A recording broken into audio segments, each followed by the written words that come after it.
kita kasi sobrang patient mo. Gusto kita kasi ikaw yung lagi kong pahinga. Gusto kita kasi Gusto mo ko? lagi mo akong nilulutuan. Gusto kita kasi napaka-appreciative mo. Gusto kita kasi sobrang humble mo.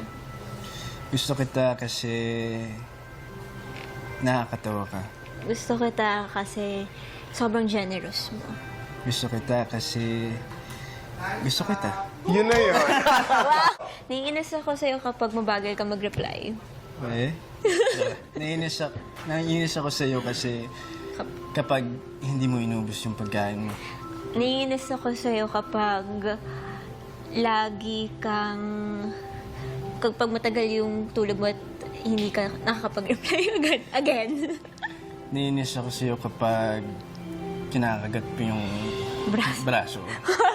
Naiinis ako sa'yo kapag nilalagyan mo ng madaming kanin yung pliko kahit busog. Basta nagkakagata na pala kayo ng braso.